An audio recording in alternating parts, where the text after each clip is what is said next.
j'ai grandi avec des gens qui arrivaient de partout en fait. On rejoint cette communauté pour des raisons de conviction personnelle qui, pour que ça fonctionne, doit être porté par des valeurs fortes. Cette ouverture à la différence, ça demande des savoirs en termes de communication, qui suffisait pas d'avoir l'intention de bien communiquer pour y arriver.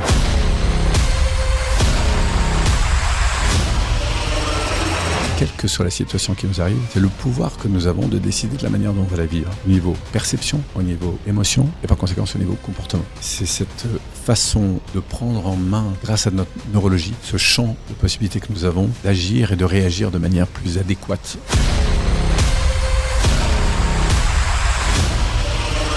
Il y a deux façons maintenant de faire face à la vie. C'est soit tu continues à faire des conneries et à pas prendre en compte ton environnement, et c'est lui qui va se retourner contre toi, tu gagneras jamais. Soit au contraire, tu canalises l'espèce de rage qui est intérieure là, et tu en fais quelque chose de constructif. Je te garantis que c'est ton environnement qui va te porter. Salut Paul. Salut Alec. Comment tu vas ? Écoute, vraiment bien. Très heureux de passer ce petit moment avec toi et puis avec nos auditeurs. Eh bien écoute, moi aussi, je suis très content d'avoir pu organiser cet épisode avec toi. Ça faisait en plus longtemps qu'on ne s'était pas vu. Donc super heureux, enchanté à chaque fois de te voir. Et là, ça va être un épisode vraiment très intéressant. Rapidement, je vais te présenter pour celles et ceux qui ne te connaissent pas. Donc Paul Pironnet, né dans la communauté de l'Arche, influencé par le célèbre Lanza del Vasto, disciple de Gandhi, où tu y resteras jusqu'à tes 7 ans. Tu vis une transition assez brutale à l'âge de 7 ans lorsque tu déménages à Grenoble, où tu vivras un nombre d'agressions et de chamboulements dans ta vie assez violent pour toi. Tu finiras par t'intéresser au secourisme jusqu'à dépasser ta peur de l'eau pour devenir sauveteur en mer. Aujourd'hui, tu es un acteur clé de la PNL en francophonie. En 1990, tu fondes la première école de PNL, puis en 1996, une école de coaching. Dans les années 2000, création de Cohésion Internationale où tu te retireras en 2010, pour créer ensuite Paul Pironnet Institute pour former et accompagner des personnes et des organisations dans le développement à la fois de la performance et du bien-être. Tu es un expert reconnu en francophonie en programmation neurolinguistique. Plus de 50 000 heures de formation disposées, plus de 18 000 personnes accompagnées, plus de 35 ans d'expérience en formation continue, auteur de 3 livres, co-auteur de 4 et conférencier de renom. Ça fait un beau palmarès qui nous promet du coup un très bel épisode. J'ai préparé différentes questions, mais avant toute chose, pour celles et ceux qui nous écoutent et ne connaissent pas la PNL, est-ce que tu peux nous expliquer s'il te plaît ce qu'est la programmation neurolinguistique ?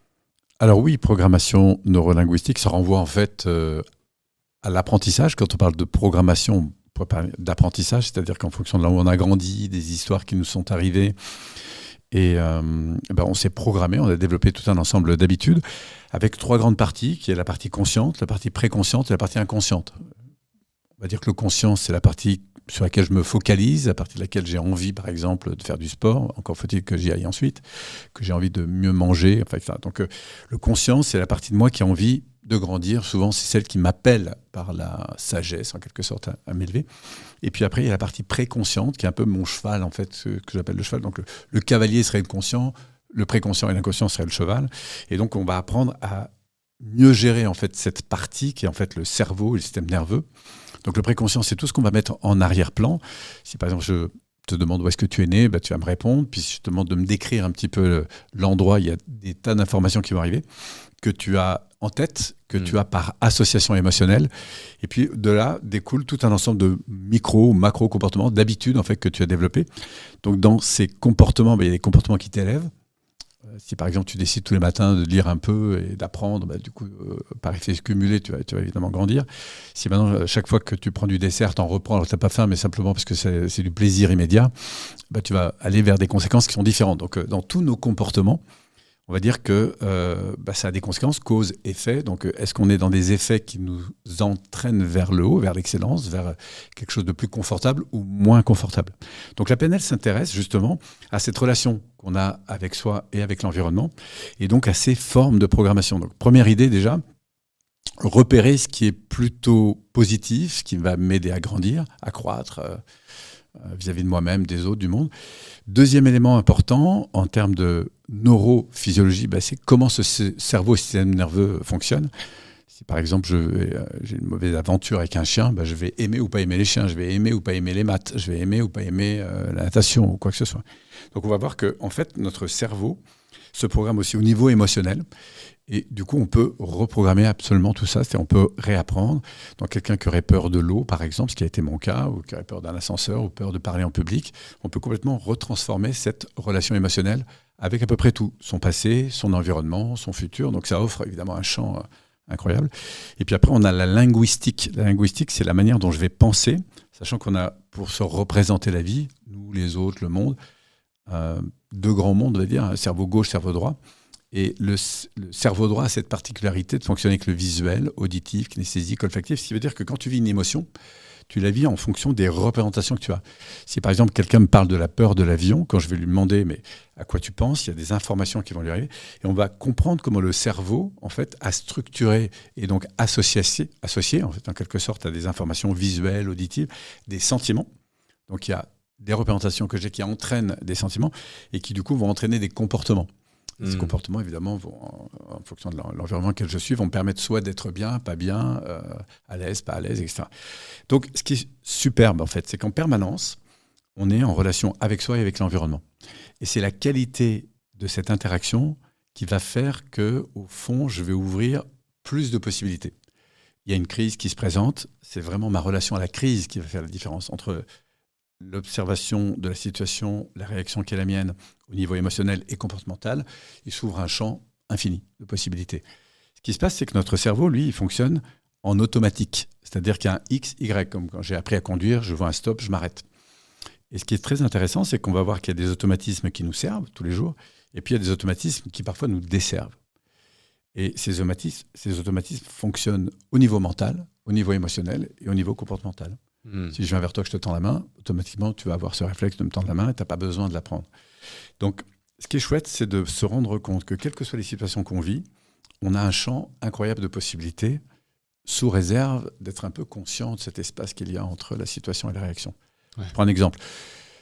Quand le masque est tombé, il y a quelques années, là, avec cette affaire de Covid, j'ai souvenir comme ça d'un jour où j'étais sur un parking. C'est la première fois que je mettais un masque. Et donc, je vais faire quelques courses, il fallait remplir un document et tout. Enfin, c'était un truc incroyable. À l'époque, c'était complètement... Et je me souviens, je sors de ma voiture, je mets mon masque, et je me rapproche... d'abord, je me rapproche des gens et je me rends compte qu'il faut un masque. Donc, je reviens dans ma voiture, je mets un masque, c'est la première fois que je fais ça. Et je me dis, non, c'est pas possible, je peux pas faire ça. C'était tellement incongru. Je dis, non, tant pis, je vais pas faire de course, je reviens. Et je reprends ma voiture et je repars. Et puis, 2 ronds-points plus loin, je me dis, mais Paulo, c'est qui décide de la manière dont tu vis cette contrainte, en fait. Et là, je me fais un 360 dans le up, je retourne, et je vais prendre la décision à ce moment-là, non seulement de mettre mon masque, mais d'apprécier le fait de mettre un masque. De marcher, de m'apercevoir que la queue était très longue, elle s'était même allongée entre-temps. En plus, il y avait un angle de bâtiment. Quand j'ai passé l'angle, je m'aperçois que la queue est encore plus longue. Je vois des gens qui marchent sur le parking et qui, évidemment, rejoignent la queue. Et là, je me dis un peu au ralenti. C'est cool, même s'il passe devant, ça sera super. Et voilà. Et là, je me rends compte, en fait, c'est ça que je trouve intéressant, c'est que quelle que soit la situation qui nous arrive, c'est le pouvoir que nous avons de décider de la manière dont on va la vivre, au niveau perception, au niveau émotion, et par conséquent au niveau comportement. Ouais. Et c'est ça, en fait, l'art, pour moi, qui me passionne dans la PNL, c'est cette façon, au fond, de prendre en main, en quelque sorte, mais dans le bon sens du terme, grâce à notre neurologie, ce champ de possibilités que nous avons d'agir et de réagir de manière plus adéquate en fait, avec l'environnement. Et au travers ça, réaliser combien toutes les situations sont là pour nous faire grandir, en fait. Alors, ça paraît basique quand on le dit, et le savoir est une chose, le fait d'avoir des outils pour justement grandir dans cet espace entre la situation qui m'arrive et ce que je vais en faire, c'est autre chose. Voilà, ouais. c'est autre chose. Donc, voilà, toute la PNL, en fait, c'est d'œuvrer en fait, pour permettre à une personne d'être plus auteur, acteur et finalement créateur de ce qu'elle décide de penser, de vivre, de ressentir donc, et d'agir, en fait. Complètement. On reviendra justement sur la PNL et tout ce concept plus en détail. J'ai envie de revenir sur la genèse de la personne que tu es, ton enfance, les influences initiales que tu as eues dans ton enfance. Tu as passé tes premières années dans la communauté de l'Arche, qui est du coup fondée par Lanza Del Vasto. C'est un précurseur en France, en Europe, du mouvement de la non-violence notamment. Comment cette expérience a-t-elle construit ta vision du monde et tes valeurs personnelles ? Alors, je dirais qu'il y a deux choses qui m'ont beaucoup marqué quand je repense à cette enfance et qui probablement ont donné aussi une coloration à ma vie, notamment ma vie professionnelle, si je peux appeler ça comme ça. C'est à la fois la diversité des gens avec lesquels j'ai grandi, parce que j'ai grandi avec des gens qui arrivaient de partout en fait. Donc il y a une diversité, et de me rendre compte à quel point cette diversité elle est riche, pour autant qu'on soit dans une démarche d'accueil, de considération de cette différence. Et donc ça demande des savoirs en termes de communication. Et là de me rendre compte aussi qu'il ne suffisait pas d'avoir l'intention de bien communiquer pour y arriver. Je me souviens qu'à l'époque, par exemple, quand des gens étaient un peu en conflit, ils pouvaient aller jusqu'à jeûner, donc se priver de manger, jusqu'à la résolution du conflit. Donc ça montre bien l'intention. Je me suis dit par la suite, c'est dommage qu'ils n'aient pas quelques outils, parce que c'est un peu dommage de passer 3 jours sans manger pour régler un problème de conflit, quoi. Donc ça, c'est la première chose, cette ouverture à la différence et cette richesse de la différence, pour autant qu'on sache la gérer. Sinon, ça devient vite un problème. La deuxième chose qui a probablement marqué ma vie à ce moment-là, c'est le fait d'être entouré de personnes qui avaient fait des vrais choix de vie.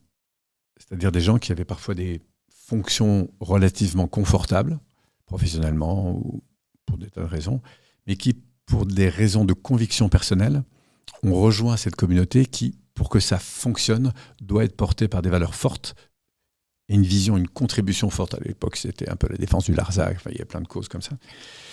Et ça, je pense, c'est deux choses. Cette ouverture à la différence et cette notion de vivre une vie qui soit vraiment en phase avec ce qu'on est. Alors évidemment, ça ne s'est pas conscientisé à ce moment-là, mais quand plus tard, après ma version de la Villeneuve, là, quand j'ai vécu dans les quartiers un peu difficiles, il y a le sauvetage en mer, le sauvetage et le sauvetage en mer qui ont donné un sens à mon adolescence, si je puis dire, pour m'en sortir. Mais après, quand je suis allé plus loin et m'ouvrir au développement personnel, parce qu'à l'époque, je le faisais pour des raisons de gestion d'équipe que j'avais, puisque je me suis spécialisé en code dangereuse, donc je gérais des équipes qui étaient parfois très affectées émotionnellement par ce qui se produit, parce qu'entre souffler dans un mannequin et réanimer une personne alors que tu as la famille autour en état de choc, c'est une autre histoire.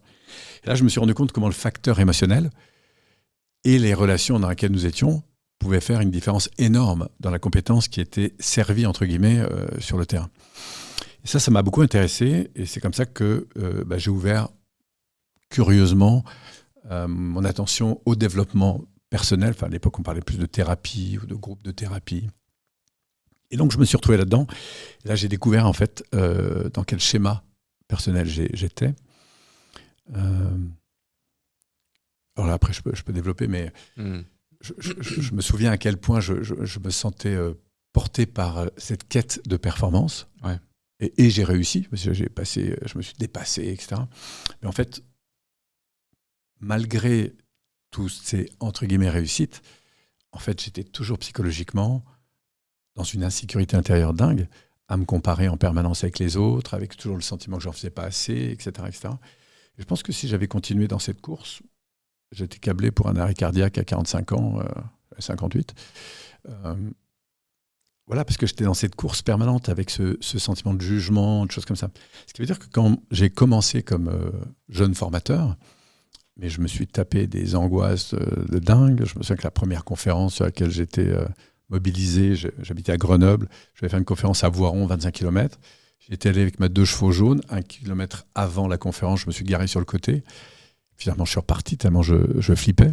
Ils m'attendent encore, en fait. Donc, et quand j'y repense, je me dis, c'est dingue, en fait. À la fois par l'enthousiasme dans lequel j'ai pu être à l'idée de devoir aller faire cette conf, et l'incapacité émotionnelle à laquelle je me suis retrouvé, parce que j'avais tellement peur psychologiquement du jugement, de regard des autres. Donc là, ça m'a ouvert à ce champ intérieur, en fait, incroyable. Et de réaliser que c'est beau, la performance, mais quand elle est mise au service d'un vrai système de valeurs, c'est encore plus grand, en fait. Et ça, c'est le début d'une nouvelle histoire qui a été celle de la rencontre avec moi-même, avec Paul, mais dans sa dimension plus sensible. Parce que moi, à 21, 22 ans, quand je démarrais, j'étais devant une émotion comme on est comme une poule devant un couteau. Hein, c'est-à-dire, soit j'allais bien, soit j'allais pas bien, mais enfin, de toute façon, j'allais bien. Donc, c'était pas très sensible. Et l'ouverture, justement, à cette dimension plus émotionnelle. Alors, j'ai pas commencé par la PNL. J'ai fait de la sophrologie, après j'ai fait de la gestalt, thérapie qui est très orientée justement sur la prise en compte des émotions, mais c'était le début, tu vois, parce qu'entre la théorie et le travail, et puis après la PNL est arrivée. C'est marrant parce que dans cette histoire de développement personnel, on parlait beaucoup de thérapie. À l'époque, c'était avant 95. Et c'est là qu'est arrivé, c'est en 96 qu'est arrivé le coaching. Et pour nous, c'était d'ailleurs une voie d'accélération énorme sur le plan de la clientèle. C'est là où j'ai commencé à vraiment me développer avec l'école de PNL. Parce que tout d'un coup, on a eu tout un ensemble de gens qui acceptaient l'idée de faire du travail sur eux-mêmes, mais plus en quête de performance, plus qu'en quête simplement de réparation, avec sous l'angle un peu thérapeutique. Ce qui fait qu'au début, quand moi j'ai commencé les groupes de développement personnel, la culture, c'était au fond d'aller revenir toujours sur les zones de souffrance. Et quand on a des zones de souffrance, de tirer sur le fil pour aller revenir dans le passé, savoir qu'est-ce qui s'était passé. Et au fond, plus on pleurait, plus on criait, plus on était en colère. Ce qui en soi était quelque chose au départ d'intéressant parce que ça permet de libérer. Mais il y a des fois, j'avais vraiment l'impression qu'on tournait et qu'on moulinait toujours dans cette recherche de problèmes. Et on a un peu l'impression, je me souviens comme ça, on a un peu l'impression que plus on avait pleuré et crié, etc., plus on avait fait du travail de développement de soi, en fait. Et quand est arrivé la PNL, et là j'en reviens sur notre question, c'est que tout d'un coup, la PNL m'a ouvert, non pas au fait de revenir vers les problèmes, mais de construire une solution. Okay. Et moi qui travaillais, par exemple, un des angles importants sur lesquels j'avançais, c'était justement cette histoire de confiance en soi. Et là de me dire, mais au fond, ça c'est le projet de la PNL, Polo, quand tu dis être en confiance, d'abord c'est dans quel contexte ? Là, j'ai commencé à comprendre que le cerveau, il a besoin d'un contexte. Où, quand, avec qui. Au fond, si tu ressentais ça, qu'est-ce que tu ressentirais exactement ? D'aller rechercher des fichiers, dit autrement, des souvenirs dans lesquels j'ai vraiment vécu cette confiance. Et grâce à cette manipulation entre prise en main du cerveau et du système nerveux, parce qu'on comprend comment ça marche, et ben, du coup, on peut créer des associations et transformer au niveau, pas mental, mais au niveau neuro-émotionnel, cette relation émotionnel qu'on a avec l'idée, par exemple, de parler en public. Et donc, du coup, de me retrouver non plus dans une préparation par cœur de mon intervention où j'étais à fond sur le contenu, etc. Je pouvais passer des heures et des heures à me répéter, mais j'arrivais toujours avec une même angoisse. Et je me souviens du jour où, d'ailleurs, Alain Carole me dit, mais tu sais, Polo, c'est chouette de préparer ta conférence, mais prépare le conférencier surtout. C'est-à-dire, prépare-toi à être dans les meilleures dispositions neuro-émotionnelles. C'est-à-dire, qu'est-ce que ça veut dire d'être ancré ? Qu'est-ce que ça veut dire de rayonner ? Qu'est-ce que ça veut dire d'être connecté avec ton assemblée ? Qu'est-ce que ça veut dire d'être à l'écoute ? Qu'est-ce que ça veut dire te laisser inspirer ? Donc tout ça, ça a transformé une dimension de relation avec moi-même qui, au départ, était très, très nouvelle, en fait. Ça, c'était les premiers pas dans la PNL. Puis après, ça n'a jamais quitté, en fait, d'aller de plus en plus loin dans cette reprise de contact avec soi. Donc, pour reprendre un peu ma métaphore du cavalier et du cheval, c'est vraiment cette idée de... Je dis parfois, on fait de l'équitation humaine, c'est-à-dire qu'on apprend à maîtriser ce cheval, et qui, pour être maîtrisé, ce cheval, il a juste besoin qu'entre le cavalier et ce qui est en dessous, c'est-à-dire la partie neuro-émotionnelle, il y a un lien de qualité, en fait. Ouais, complètement. Je reviens un peu dans le passé, justement, et merci d'ailleurs d'avoir introduit parfaitement la transition vers la PNL, parce que ça va être un grand sujet de notre échange. Mais donc à l'âge de 7 ans, tu quittes cette communauté. Là, tu arrives à Grenoble et ça marque un énorme changement dans ta vie parce qu'il y a un écart qui est quand même relativement important entre le petit garçon de la communauté de l'Arche et le quotidien que tu vis à Grenoble, dans ces quartiers, etc. Tu parles notamment de ce besoin urgent de te faire respecter, de prouver, même si cela signifiait agir d'une manière qui n'était pas vraiment toi. Qu'est-ce qui, selon toi, a déclenché ce changement ? Alors, il faut savoir que là où je suis né, pour moi, c'est des racines en or. C'est-à-dire que la plupart des adultes nous considèrent, etc. Donc ça, c'est pour la relation humaine. Sinon, il n'y avait pas d'électricité, on s'éclairait à la bougie. Le week-end, je pouvais descendre sur le parking avec l'espoir de voir une voiture. De temps en temps, ça, c'était le must. On la voyait démarrer. Parfois, on arrivait à monter dedans parce que la personne nous faisait monter dedans. Enfin, moi, à part des charrettes, voilà ce que j'avais, quoi. Donc, quand j'arrive à Grenoble, je me souviens, gare de Grenoble, je sors, il y a des bus avec des espèces de grandes tiges comme ça. Enfin, c'est un monde. On me mettrait aujourd'hui dans l'espace, ça serait à peu près la même chose, quoi. J'arrive à un immeuble de 15 étages, j'avais jamais vu un truc si haut, j'avais jamais vu la Terre de si loin, j'étais jamais monté dans un ascenseur, il m'a fallu 3 ans pour accepter d'être bien, enfin, je prenais les escaliers tellement j'avais la pétoche, donc ça c'est pour le changement d'environnement, donc juste énorme. Et dans ce changement, comme j'étais dans une cité nouvelle, 7000 logements, des gens de toute configuration. Il faut savoir que mon père avait été sollicité par le Dubedou, à l'époque, qui était le maire de Grenoble, parce que c'était une ville nouvelle, la ville neuve. C'est les premières grandes cités qui se construisaient, cités un peu dortoirs, avec l'idée de pouvoir faire en sorte que toutes ces familles, ces cultures arrivent à mieux vivre ensemble. Donc mon père, à ce moment-là, qui était prof de philo et qui faisait d'autres choses, prof français aussi, a décidé d'être gardien pour être au contact de la population. Et puis, voilà. C'est comme ça que ça a démarré. Et moi, je me retrouve dans cette cité. Je n'avais pas l'habitude de partir devant quand on me courait derrière, en fait. Donc, au début, j'ai pris des châtaignes parce que même la violence, je ne la comprenais pas. Donc, ça me tombait dessus. Et j'étais même, me sentais coupable d'avoir été... je me souviens d'une fois où j'ai été agressé dans un parking. Je suis rentré, je n'ai même pas osé dire à mes parents que j'avais été agressé. Je dis que j'étais tombé d'escalier, mais en fait, voilà. Pourquoi ? Parce que à ce moment-là, du coup, je vis un sentiment que je ne suis pas aimé tant que ça par l'environnement, en fait, psychologiquement. Et du coup, je décide de me construire une carapace pour me défendre. Donc la première année, j'ai pris des coups. La deuxième, j'ai commencé à comprendre que pour m'en sortir, il fallait que je m'en sorte, quoi. Et puis, ça a été mes premiers pas vers le leadership, parce que j'avais créé une petite bande de copains. Et puis, qu'est-ce qui se passe ? C'est que dans cet environnement, on a besoin d'être reconnu. Soit on l'est pour ce qu'on construit, soit on l'est pour ce qu'on détruit. Et dans une cité, si on n'est pas axé sur des choses que l'on développe, on va l'être au moins sur des choses que l'on détruit. Et on peut avoir beaucoup de considération de la part de l'environnement. Et c'est comme ça qu'on fait d'ailleurs un caïd. Alors, ce n'était pas du tout mon cas, mais un caïd, c'est quelqu'un qu'on reconnaît pour sa capacité de destruction, en fait. Donc, c'est très intéressant. Enfin, aujourd'hui, je comprends beaucoup mieux la psychologie. Ce qui peut se passer en termes systémiques. Et moi, là-dedans, il a fait que je m'en sorte.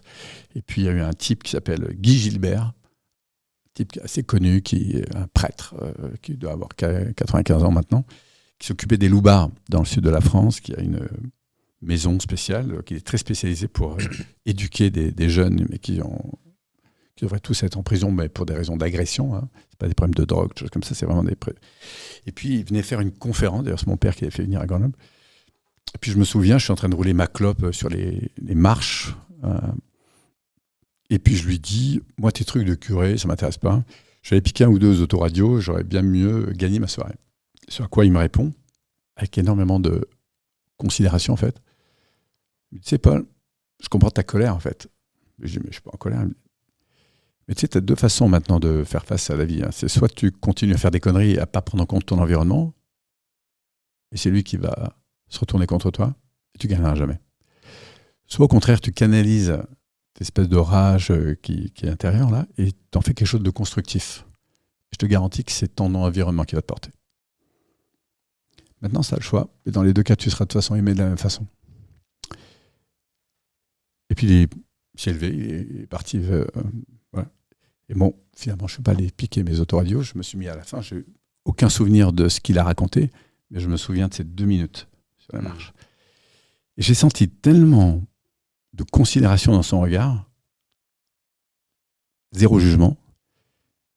Et là, il m'a vraiment interpellé sur la notion de responsabilité, je pense. Et quelques mois après, est-ce que c'est une conséquence ou pas, mais c'est comme ça que je décide d'aller faire un cours de secourisme. Et du coup, j'ai une brèche qui s'ouvre. Et là, j'investis énormément de temps, énergie, parce que je trouve une raison de faire quelque chose de bien, en fait. Parce que fondamentalement, je ne suis pas un méchant, moi, je suis un bon. Donc, je voyais bien qu'il y avait une incongruence. Mais là, tout d'un coup, j'ai trouvé une brèche. Ouais. Je me suis senti utile et j'ai beaucoup, beaucoup investi là-dessus. Donc, ces 2 minutes, c'était un peu le déclic, finalement. C'est un des déclics. J'ai eu la chance d'en avoir pas mal des déclics et d'avoir eu sur ma route beaucoup de personnes qui ont été, au fond, des tuteurs ou des personnes qui m'ont mis un peu sur le chemin, qui m'ont aidé. Ça a été vrai dans les arts martiaux, ça a été vrai dans le sport, ça a été vrai dans le secourisme, ça a été vrai. Enfin, moi, j'ai eu vraiment beaucoup, beaucoup de chance, je pense. Avec le recul que tu as aujourd'hui, quelles leçons retires-tu de ton expérience en tant que sauveteur en mer ? Ce besoin précis d'aider, de t'aider toi en sauvant les autres, comment les as-tu mis en place dans tes activités aujourd'hui ? Alors, première chose, c'est qu'est-ce qui m'a poussé autant que ça ? Parce que d'ailleurs, c'est curieux, parce que ma mère est décédée quand j'avais 12 ans. Il y a une espèce de sauvetage en mer, on pourrait l'entendre de plusieurs façons. Ça, c'est venu après. Le sauvetage en mer, ça m'a énormément stimulé. D'abord par le dépassement, mais aussi par le service rendu. Sauf que j'avais un scénario qui consistait à dire, pour être reconnu et faire quelque chose de valable, il fallait que je fasse quelque chose qui ait du danger. Donc le danger m'intéressait et j'allais de plus en plus loin. Et d'ailleurs, quand j'ai arrêté, je m'inscrivais dans un programme de déminage de bombes. Je me suis spécialisé dans tout ce qui existe en secours, routier, aquatique, sportif. Après, j'ai passé mes monitorats fédéral, national, après sauvetage en mer, après spécialisation côte dangereuse. Enfin, j'allais toujours de plus en plus loin. Après, je voulais rentrer chez les pompiers, donc je passais concours à Paris. Et puis, je trouvais que c'était trop l'armée. Du coup, je suis allé à Marseille. En plus, il y avait cette idée pour être plongeur. J'avais fait de la plongée. Enfin, donc, je vois que je suis dans un scénario où la valeur est mise sur l'enjeu, en fait. Donc, il y a un côté un peu compétiteur qui est très fort, et en même temps, c'est l'idée de sauver le monde. Jusqu'au jour où, je me souviens, je dis, mais il n'y a pas plus belle mort que de mourir pour sauver quelqu'un, en fait. Là, sur le coup, je ne l'entends pas, mais quand je reparle de ça dans des groupes, on m'interpelle là-dessus. Et tout d'un coup, je suis en train de réaliser ce que je suis en train de dire, c'est-à-dire que j'ai pas de valeur, en fait. Toute la valeur, je la mets à l'extérieur. Tu vois. Donc là, il y a une dans ce sauvetage-là, ce que moi j'ai gardé de ça, c'est probablement cette aspiration à faire grandir, à faire grandir les personnes. Mais plus que leur donner un poisson ou les sortir de la situation, c'est plus leur donner les outils qui ont permis d'eux. Et c'est là que dans mes premières années, ce qui m'a beaucoup aidé, c'est d'avoir eu autour de moi des formateurs, des tuteurs, appelons-les comme ça, ou des sources d'inspiration, des mentors, mais qui m'ont pas fait le boulot à ma place. C'est-à-dire qu'ils m'ont amené par du questionnement à trouver véritablement les solutions et à me confronter justement au choix de mes décisions. Et ce que j'ai ensuite intégré dans cette dynamique de sauvetage, ça a été cet esprit de communication et de gestion des émotions face à des tâches. Donc j'ai pris l'expérience de sauvetage en mer, enrichi des formations que j'avais faites moi dans le cadre des relations humaines et tout ça. Et puis j'ai eu la chance, parce que j'étais dans un réseau de formateurs assez important, de me retrouver dans des grosses entreprises. C'est comme ça que je suis rentré chez Renault, Alfa Romeo. J'ai beaucoup travaillé sur le monde automobile. Je suis rentré aussi à la direction de la SNCF comme intervenant extérieur. Puis Batignolles. Il y a eu beaucoup de grosses entreprises. Et du coup, je me suis rendu compte à quel point cette dimension humaine, dans un environnement industriel, avait parfois tellement peu de place. Et ce qui m'intéressait, c'est comment rehausser en fait cette dimension. Donc j'ai commencé à travailler sur des projets qualité. J'ai beaucoup fait dans le milieu industriel de la qualité. Et puis j'ai écrit mon premier livre sur les valeurs, parce qu'en parallèle, je me formais à la PNL. Et du coup, j'ai fait un lien très important entre tout ce qu'on met en place dans un système. Alors, à l'époque, je travaillais beaucoup pour Renault. Et j'ai participé à un énorme projet qui s'appelait Optim Home, qui consistait à prendre des opérateurs et en faire des gens qui étaient avant dans une culture où, tu sais, on les prend un peu comme des robots, quoi. C'est le taylorisme. Et puis, Optimum, ça veut dire quoi ? Ça veut dire qu'on va faire de ces opérateurs des gens qui sont capables de penser, de se prendre en compte, de communiquer. Donc c'est de l'intelligence neuro-émotionnelle, on va dire. Et puis, du coup, de faire évoluer. Donc, ça a commencé par ce qu'on appelle la maintenance autonome. Donc, l'opérateur est d'abord responsable de sa machine. Et puis après, il est engagé pour faire évoluer sa machine. C'est comme ça que le Kaizen est arrivé. Et du coup, on a commencé à comprendre que la richesse d'une organisation n'était pas seulement dans la tête des ingénieurs qui conçoivent en fait ces automatismes, mais on va même démonter, on est allé jusqu'à démonter l'automatisme, le sur-robotisation, pour faire en sorte que l'opérateur qui avant effectuait une tâche devienne en fait quelqu'un qui réfléchit. Pourquoi ? Parce qu'on s'est rendu compte que la qualité de demain, elle est vraiment dans la tête, dans le cœur et dans les mains de la personne qui bosse sur. Et donc, moi, ma mission à ce moment-là, c'était d'accompagner ces opérateurs dans cette transformation et de faire en plus à l'époque des moins bons, parce qu'il y avait une réorganisation de l'entreprise, donc ils allaient chercher dans les services les plus compliqués les gens qu'on allait mettre et apprendre à travailler ensemble en unité élémentaire de travail, enfin bref. Et ça a été une aventure incroyable en termes de transformation humaine au sein d'une industrie. Ouais. Donc ça a complété évidemment ma formation. Mais j'ai retrouvé, si tu veux, pour répondre à ta question sur le lien entre le sauvetage en mer et le sauvetage dans les entreprises, qui est de se dire, mais les gens, ils sont là un peu comme des robots. Et tout d'un coup, ils vont découvrir à quel point la pratique de leur métier contribuer à quelque chose de grand, en fait. Qu'est-ce que ça veut dire que participer à la construction d'un véhicule, de comprendre comment est son environnement, de comprendre l'économie d'une boîte, de comprendre... Voilà. Et là, il y a pour moi une évolution, j'ai presque envie de dire psycho-spirituelle, c'est-à-dire qui suis-je, d'où je viens, comment on reconnaît mon travail et comment aujourd'hui on va aller chercher dans ma tête, dans mes mains, dans mes émotions et dans la relation que je suis capable de construire avec mon équipe, de la qualité qui participera demain à l'évolution et à la richesse de l'entreprise. Tu vois ce que je veux dire ? Complètement. Et en fait, c'est ce que je retrouve aujourd'hui dans le monde du développement personnel. C'est-à-dire que on parlait de Kaizen pendant des années dans le monde industriel. Aujourd'hui, on parle d'apprentissage constant et on retrouve exactement les mêmes lois. Donc ça m'a toujours passionné. Et puis le fait d'avoir aussi grandi en communauté, au-delà de la performance individuelle, c'est la performance collective qui m'a toujours intéressé. Parce que je pense qu'on a 3 grandes tâches. La première, c'est de découvrir qui on est, qu'est-ce qui nous anime, et à quoi on a envie de contribuer, donc pour qui et pourquoi. La deuxième, c'est de trouver l'environnement qui soit le plus favorable pour grandir, être inspiré, grandir, s'enrichir. Et puis, une fois que cet environnement se construit, c'est au fond de servir de plus en plus la cause qui nous touche. Voilà. Donc, on pourrait dire qu'on est dans une énergie individuelle qui sera toujours là. Au fond, qu'est-ce qui vit avec mon cœur, mon âme et la vision que j'ai de ceux qui m'allument le plus, de mes rêves en termes de contribution, de ça. Comment je peux m'entourer des gens qui, à la fois, sont différents de moi, mais qui me ressemblent dans cette ambition, c'est-à-dire qu'ils vont, à leur façon, grandir, et parce qu'on va mener un projet collectif, en fait. Et il n'y a pas de grands objectifs sans prise en compte d'une équipe. Il y a toujours des gens qui vont nous entourer.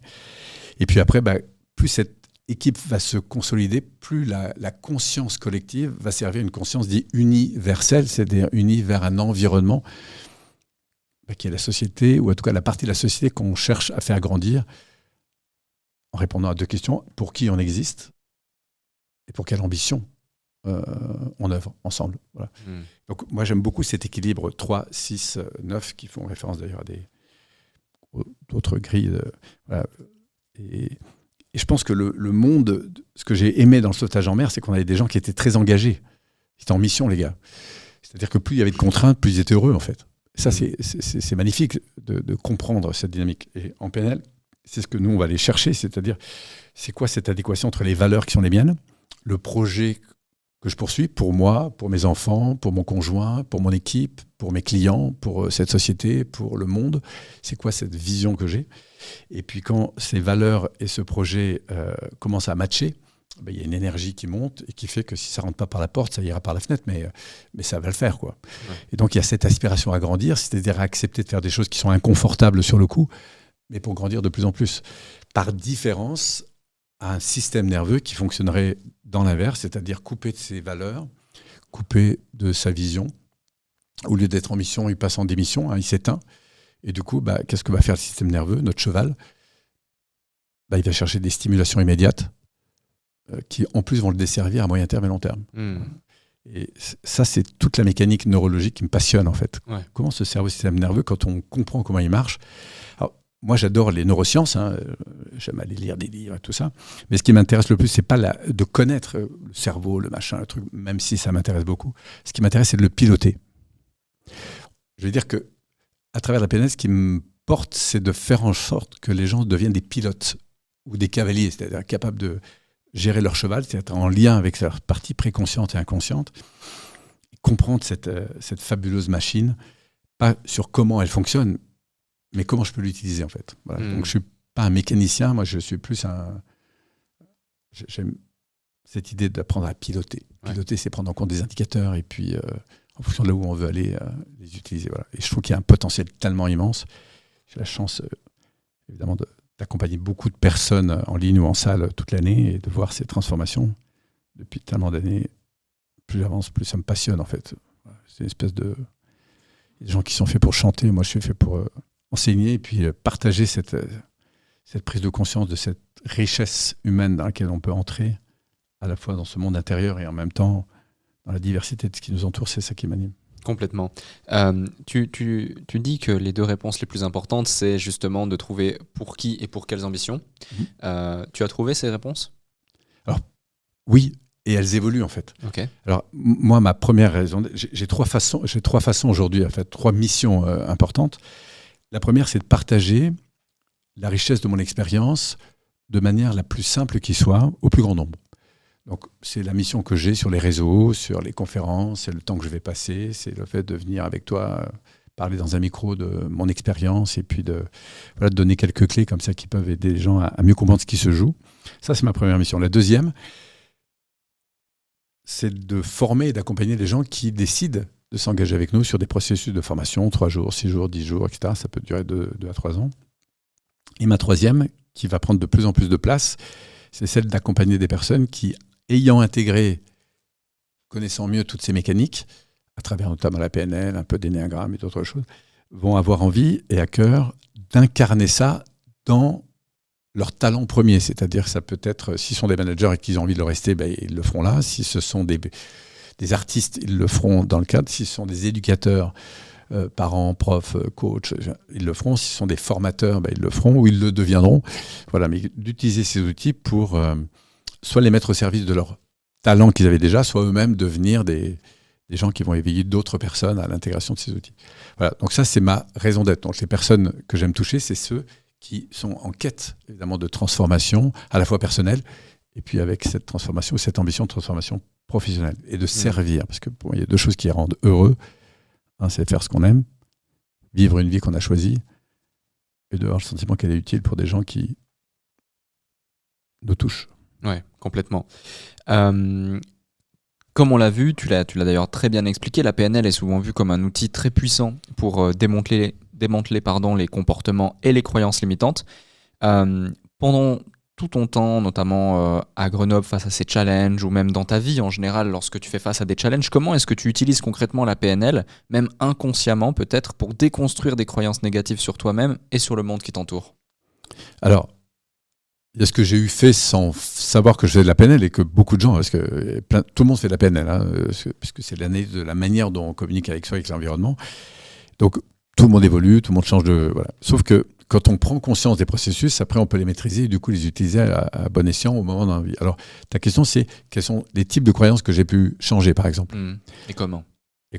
La première que j'ai découverte, j'en parlais un petit peu tout à l'heure, c'est qui générait cette insécurité intérieure, et donc cet esprit de compétition avec la croyance qu'il fallait que je performe pour être finalement quelqu'un d'aimé et de reconnu, c'est de faire cette différence du fait que je n'existe pas seulement par les résultats que j'obtiens, mais par la dynamique émotionnelle dans laquelle je suis. Et pour moi, ça a été un gap de changement important en termes de prise de conscience, de croyance, que d'accepter l'idée que je n'étais pas seulement aimé pour les résultats que j'avais, et que les gens, même si j'adore les gens qui performent, mais la performance est une des dimensions à valoriser, mais une personne, c'est bien plus qu'une performance. Et d'ailleurs, son potentiel est bien plus important que la performance qu'elle nous démontre. Donc, voilà. Donc, tu vois, ces 2 axes-là, ça, c'était un changement de croyance ou de perception vis-à-vis de moi qui a fait de grosses différences et qui fait que du coup, je peux m'apaiser.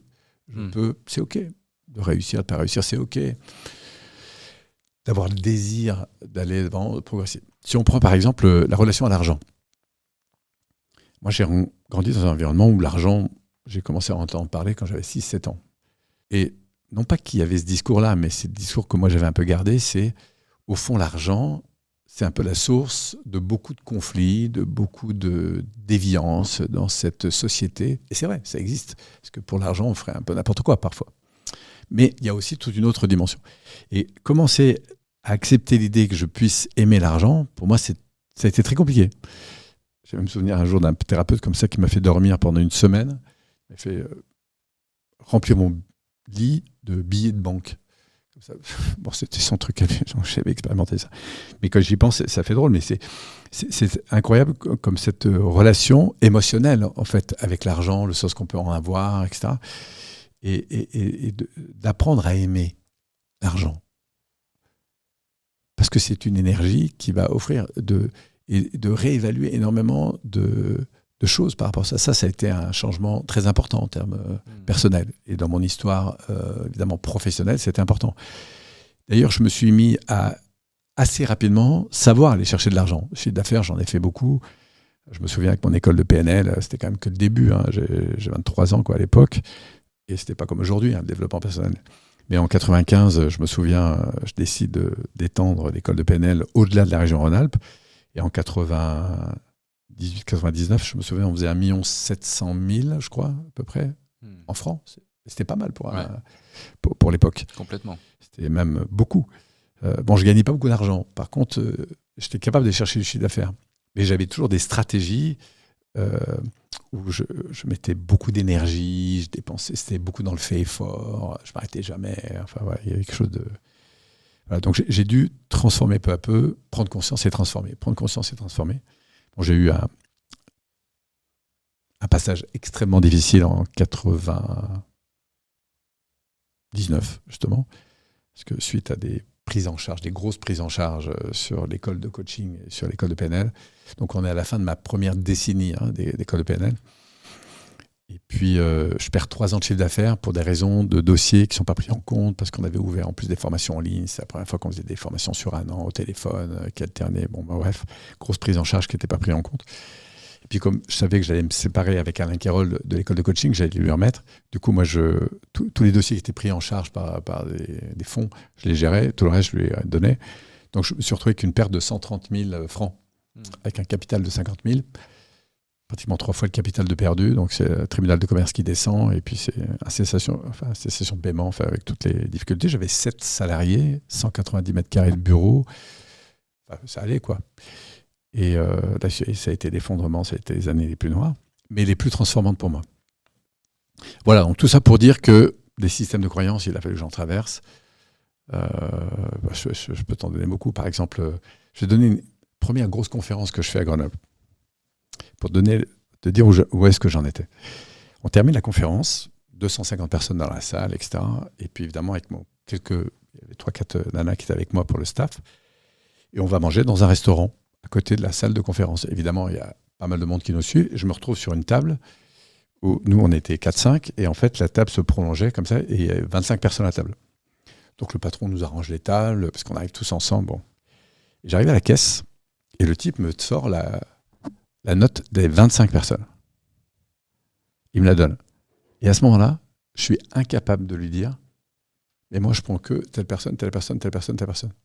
Et je paye 25 repas. Alors, c'est généreux, évidemment, mais ce n'était pas une décision profonde. Mais quand j'y repense aujourd'hui, je me dis, c'est dingue d'en être là, en fait. Bon, 3 mois plus tard, j'ai appris qu'il y a toujours du bon dans le... Je me souviens, je suis en début de séminaire, et puis il y a un mec qui est là, qui avait beaucoup d'assurance, etc. Il me dit, moi, je veux dire pourquoi je me suis inscrit. Tu te souviens, Polo, à la fin de la conférence, quand j'ai vu que ce petit coco là, qui avait juste 23 ans, il s'est payé la table entière, je me suis dit, ça, c'est un mec à qui je peux faire confiance. Ça m'a fait drôle. J'ai eu la recette psychologique, j'ai eu le bénéfice psychologique du... Voilà, mais c'est juste pour dire que il a fallu que je prenne ma place, il a fallu que j'apprenne à m'affirmer, à dire non, et je peux dire que c'était pas forcément simple. Ouais. Il y a aussi un élément, c'est que la gestion du stress et l'anxiété, c'est un défi commun que les entrepreneurs ont au quotidien. Comment la PNL peut aider justement à mieux gérer ces émotions, ces états émotionnels liés à ça? Est-ce qu'il y a des exercices ou des pratiques que tu aimerais partager pour ça à ceux qui nous écoutent? Ah oui, il y en a beaucoup. La relation à l'émotion, c'est d'abord une relation à créer. Dit autrement, pour gérer une situation, qu'elle soit émotionnelle ou autre, il faut d'abord se mettre en relation. La clé, c'est la relation. La relation à quoi? À l'émotion. Donc ça veut dire écouter l'émotion, la ressentir, la prendre en compte.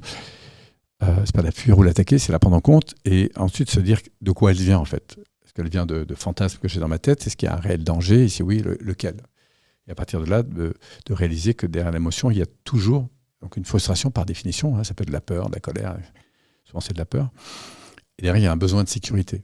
Donc après, il y a plein de choses qu'on peut faire. Ça commence par son corps. Déjà, quelqu'un qui est dans la peur n'a pas la même posture que quand il est... Voilà, donc on va commencer par redresser le corps. Moi, la mécanique est très simple. C'est j'inspire par le nez. J'inspire, je souris intérieurement. Et je dis merci. Inspirer, sourire et dire merci. Plusieurs fois, en plus en fermant les yeux. Ça crée un schéma neurophysiologique qui déjà me reconnecte à quelque chose de beaucoup plus apaisé. Ensuite, la deuxième chose, c'est pourquoi je suis là. pourquoi je suis là en fait ? C'est quoi ma mission ici et maintenant ? Parfois la peur, ça peut nous entraîner à se barrer, et parfois courage fuyons, ça peut être une bonne stratégie. Mais si par exemple, si j'ai à faire une conférence, un truc comme ça, je reviens toujours sur pourquoi je suis là en fait. Qu'est-ce qui a fait que je suis là ? C'est quoi la valeur que je défends en étant là ? Et c'est quoi le projet qui est le mien ? Et de me reconnecter à ma mission. Ça, c'est quelque chose qui va beaucoup m'aider. Voilà, après, il y a tout un tas d'outils.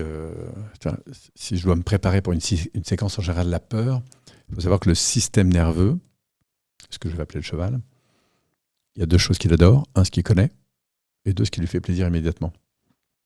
Donc le seul fait de faire quelque chose qu'on ne connaît pas encore, pour quelqu'un qui n'a pas l'habitude d'être stimulé par la nouveauté, et même s'il l'est, ça va lui arriver, le cheval, il angoisse. Moi, je fais des conférences depuis des années, mais si demain j'ai une nouvelle conférence à faire au Grand Rex, que je ne suis jamais allé, etc., le fait de remonter sur scène me recrée cette insécurité. Mais je le sais, mon cheval a peur. Il a peur de quoi ? Il a peur de l'inconnu, parce que je ne connais pas encore. Donc je connais mieux cette mécanique. Donc cette peur, c'est toujours, un, de l'accueillir, deux, se dire au fond, qu'est-ce que je peux faire ici et maintenant pour aller mieux ? Il y a une phrase que je me dis beaucoup, moi, c'est pour l'instant, ça va. Pour l'instant, ça va, ça me ramène en fait à mon présent. Et puis après, en PNL, il y a plein d'outils. Si je sens que j'ai une situation future qui m'angoisse, j'accueille cette situation, je la dépose. Et puis par système de représentation visuelle, auditive, kinesthésique, je vais aller reconstruire la vision qui est de moi au meilleur niveau. Voilà, donc, je vais dire à la personne, vois-toi dans le contexte en question, etc. C'est de la base de PNL. Si tu étais au meilleur de toi, tu serais comment ? Donc là, il y a de la recherche en termes de posture, en termes d'expression. Ce n'est pas le contenu qu'on va chercher, mais la modalité. Et le cerveau droit, quand il va reconnecter au meilleur de moi-même, mon état physiologique va changer. Et puis après, je vais le ressentir. Donc ça, c'est l'exercice de base de visualisation ou d'hypnose, appelle ça comme tu veux, mais c'est la même chose. Ensuite, on va les reconnecter au sens. Si je suis au top comme ça, c'est quoi les valeurs que je nourris derrière ? Pourquoi ? Parce qu'il faut comprendre un truc qui est très très puissant dans le système neurologique. C'est la combinaison d'un système de valeurs avec un objectif. Quand j'ai un objectif qui répond à un important, c'est un moteur très fort en fait, pour mobiliser de l'énergie dans le sens en question. Okay. Valeur, objectif, énergie. Ça, c'est comme le type qui veut déménager. C'est chiant de déménager, il faut bien reconnaître, ça demande de l'énergie, machin, etc. Mais si, au bout d'un moment, j'ai la frustration qui monte parce que je me dis c'est trop petit ici, ça va pas, qu'à un moment donné, je visite un truc qui est vraiment sympa et que là, j'ai un flash de moi dans le futur vivant ici en me disant mais c'est le top, comme cette vision d'objectif est en harmonie avec une valeur qui est importante, après, ça ne me lâche plus la tête. C'est-à-dire que j'ai envie de rentrer chez moi et j'ai envie de tout plier et me barrer. Donc, on voit que le facteur de motivation, il est directement lié à ça. Et j'imagine que toi, tu fais 3-4 jours là, c'est un challenge de tournage, d'enregistrement, etc. Mais l'idée de ce que tu veux obtenir derrière, c'est ça qui stimule toute ta créativité, toute ton envie. Et derrière, la vision que tu as de l'objectif que tu poursuis, et il y a plusieurs étapes dans cet objectif, il est en phase avec des valeurs qui sont les tiennes. Parce que je peux t'assurer qu'à un moment donné, s'il n'y a plus de vision, ou que l'objectif vers lequel tu vas, il devient moins important, ou il tape sur des valeurs moins importantes, tu freines. Ouais. Voilà. Donc, moi, ce qui m'intéresse, c'est cette mécanique neurologique, d'éduquer, au fond, les personnes qui viennent nous voir sur ce phénomène, et d'apprendre à piloter ce phénomène. Complètement. Un autre aspect incroyable de la PNL, c'est la capacité de reconnaître et modifier nos schémas de pensée. Est-ce que tu pourrais parler de l'importance de la prise de conscience de ces schémas et comment les gens peuvent concrètement commencer ce processus de reconnaissance et de changement derrière ? Oui, donc là on fait référence au système de croyance. Ce qu'il faut comprendre, c'est que mon cerveau, notre cerveau, évalue en permanence les situations en fonction des références qui sont les siennes. Le cheval, la seule chose qu'il connaît, c'est ce qu'il a vécu. Alors, c'est un peu comme quand j'arrive dans une chambre d'hôtel, je vais évaluer la qualité de la chambre d'hôtel en fonction de mes propres références. Sauf qu'au moment où j'évalue, j'ai aucune conscience des références, parce que ça, c'est en préconscience et en inconscience.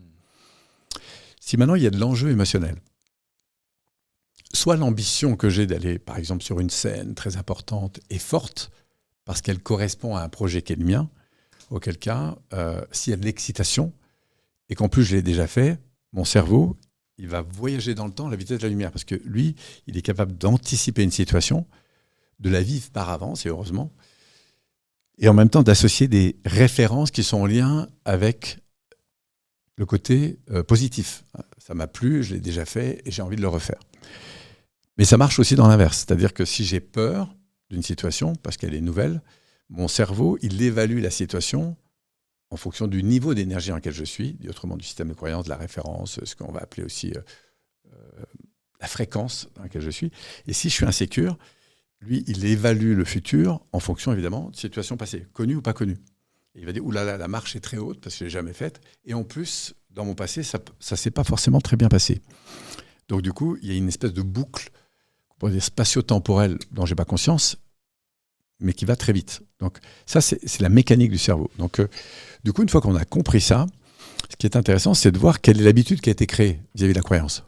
Qu'est-ce que je crois et que j'ai tendance à me répéter ? Si j'ai vécu des sentiments compliqués, enfant, parce qu'on m'a dévalorisé plusieurs fois pour des choses, etc., et que j'ai été blessé de ça, ce qu'on va appeler des blessures profondes, ben, j'ai un système nerveux qui a été touché par le passé. Ce qui veut dire qu'on a ce qu'on va appeler une posture un peu de victimisation. Je me sens victime d'une situation de deux manières. Soit je me dis, je ne suis pas à la hauteur, soit je me dis, je ne vais pas y arriver, soit je ne veux pas déranger. Enfin, tu vois, il y a un rapport à l'environnement qui est compliqué. Donc, prenons un exemple. Je repère, par exemple, que la personne va me dire, voilà, je t'appelle à 20h. Elle ne m'appelle pas. Et moi, je me dis, ah là là, il ne m'a pas appelé à 20h, égal. Et là, ça va partir d'interprétation. Il ne m'aime pas, machin, etc. Donc, je ne me sens pas valorisé. Donc, je suis en train d'établir ma valeur en fonction de ce que la personne a fait. Du coup, à la fois, mon conscience, si tu veux, mon cheval, ma partie préconsciente, elle va vivre une relation dévalorisante. Donc, je ne vais pas me sentir aimé, rejeté, enfin, etc. Donc, ça va alimenter un sentiment de dévalorisation. Et en même temps, parce que c'est simultané, un sentiment d'injustice. Parce que le comportement qu'il a eu, c'est quand même pas OK. Donc, je suis en colère. Et cette colère, il y a deux façons de la gérer. Soit je me mets en suradaptation, je dis rien, soit je réagis. Mais moi, je viens de prendre ce qu'on va appeler une expérience de référence dévalorisante. Je ne me sens pas considéré. Je trouve que l'autre... Donc, je suis en mode... Au moment où ça arrive, je ne suis pas bien. En fait. Et tu comprends que si ça m'arrivait un certain nombre de fois, je vais être fragile au moment où on va m'agresser. C'est-à-dire que mon tronc, en quelque sorte, il est fragile. Je ne me sens pas tellement considéré. Ce qui veut dire que quand il y a un coup de vent, et ben, du coup, j'ai plus de chances à être arraché. Si par exemple, si c'est du niveau 1, on va dire que je ne suis pas trop fragile, je dis tiens, j'aurais aimé ça, mais très vite, je vais me reconnecter à qu'est-ce qui est important pour moi. Je dis bon, c'est pas grave, elle m'a pas appelé, je vais faire ça, j'en fais pas une affaire personnelle, on retrouve tous les accords Toltec, tu vois, je reste pas dans ce schéma de croyance. Maintenant, imagine que ma vie a été compliquée toute la journée. Et elle est de manière générale, c'est-à-dire que je suis pas très nourri par ma vie, en fait. Elle n'a pas vraiment de sens. Ce qui fait que je vais naviguer dans le niveau 2. Niveau 2, c'est-à-dire que quand les choses se passent mal, je les vis mal. Je les vis mal parce que je les interprète comme injustes pour moi et dévalorisantes pour moi. Et je me dis, la vie, et je crois que je n'ai pas de valeur. Tu vois. Donc, qu'est-ce qui va se passer ? Imagine que tu dois me prendre à 17h à la gare. Moi, je ne suis pas bien. Et puis, j'arrive à la gare. Et puis, tu n'es pas là, en fait. Et là, je me dis, mais pourquoi il n'est pas là, en fait ? Et là, si moi, je suis sur un niveau 2, je vais avoir besoin d'être reconnu sur ma frustration. Et je vais avoir envie de l'exprimer. Soit toi directement, parce que tu m'appelles, je dis, mais pourquoi tu n'es pas là ? C'est pas possible, et je pars à la critique. Soit c'est une autre personne qui va m'appeler, qui te connaît. Je dis, mais enfin, c'est pas possible dans cette boîte, pourquoi voilà. Toi, je vais prendre l'élément pour justifier le fait que je suis pas bien.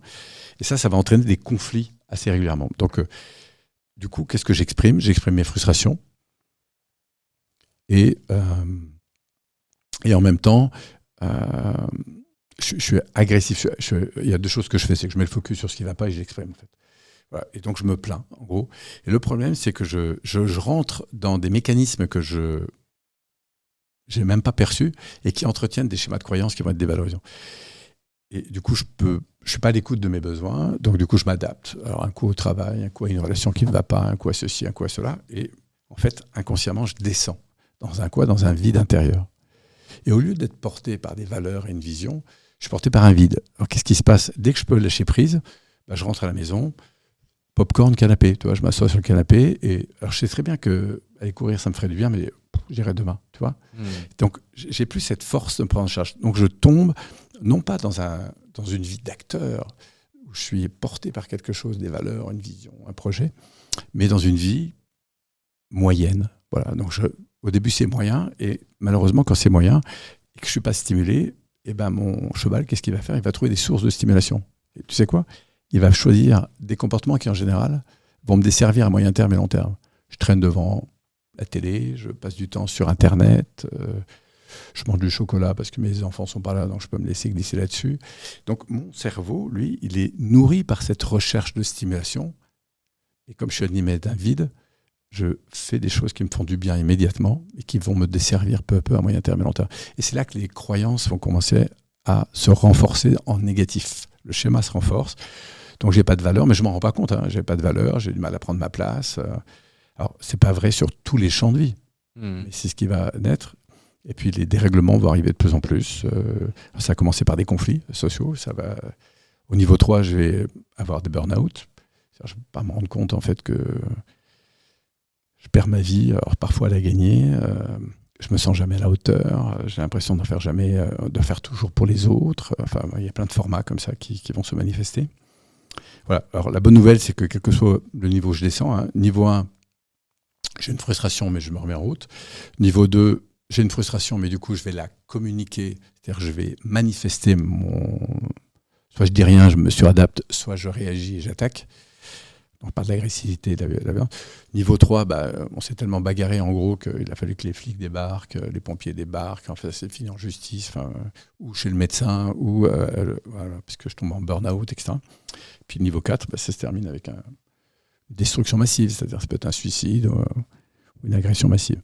Voilà. Donc ça, c'est des phénomènes qu'on connaît bien dans la mécanique neurologique. Et la bonne nouvelle, c'est que quelle que soit la chute, on peut toujours remonter. Alors nous, ce qui nous intéresse toujours, c'est d'écouter la personne sur ce qu'elle vit, comment elle pense, qu'est-ce qu'elle vit, et où est-ce qu'elle en est en fait. Et à chaque fois, première chose, écouter la frustration. Et derrière toute frustration, la bonne nouvelle, c'est qu'il y a une aspiration qui est forte. Si tu t'emmerdes dans ton job, c'est que ton besoin de stimulation est proportionnel à l'ennui que tu y trouves. Si tu te sens en manque de créativité, tu as l'impression que tu fais toujours la même chose, on va dire que l'intensité de la frustration est directement liée à la valeur qui est derrière. Sauf que le cerveau ne fait pas du tout la même chose quand il est focalisé sur le manque que quand il est focalisé sur le désir. Vivre avec le sentiment d'un manque d'argent, c'est pas du tout la même chose que de reconnaître le désir d'en avoir. Vivre avec un sentiment de solitude, c'est pas du tout la même chose que de vivre avec la conscience du désir d'être en relation. Vivre avec le sentiment de fatigue et vivre avec la conscience de l'aspiration ou du désir d'avoir de l'énergie, c'est pas du tout la même chose pour le système nerveux. C'est comme regarder une pierre dans un virage. La meilleure façon de rouler sur la pierre, c'est de regarder la pierre. Donc le cerveau, lui, qu'est-ce qui se passe quand il a des vides ? Il y a toute une mécanique qui se met en place. Ces vides l'entraînent dans des manques, ce qui veut dire que son cerveau va naturellement aller sélectionner ce qui ne va pas, entraîner des états internes qui sont en rapport avec les sentiments qu'il a, et par conséquent, interagir avec l'environnement à partir de ces niveaux. Voilà. Et c'est comme ça qu'on voit dans les cités énormément d'agressions, en fait. Pourtant, agresser quelqu'un et communiquer de façon difficile, c'est pas très confortable comme vie. Mais quand on ne sait pas communiquer de manière positive, ce qui nous reste, c'est la violence, c'est l'agressivité, tu vois. Donc on voit comment... Et la PNL ne dit pas que c'est mieux d'être en haut ou en bas, elle dit simplement que ce sont des processus qui sont différents. Et il y a des moments où on descend, et c'est pour ça que c'est intéressant de comprendre comment on descend. Et pas de s'en culpabiliser, c'est OK, à un moment donné, de pas aller bien. Ce qui est intéressant, c'est, tiens, quand je ne vais pas bien, quelle est la mécanique qui va me ramener vers le haut ? En gros, je vais te dire, pour ceux qui nous écoutent, pour se faire une vie pourrie, c'est pas très compliqué. On n'écoute pas nos valeurs, on reste bien focalisé sur les problèmes, on les exprime, on les crie avec ses enfants, son conjoint et tout ça. on entretient des schémas émotionnels qui sont plutôt lourds, pesants et difficiles. Et enfin, on considère que l'environnement est à fuir ou à abattre. Voilà. Et là, on a toutes les composantes d'un système de croyances, pensée, sentiments, comportement et bien sûr feedback, qui vont nous descendre vers le bas.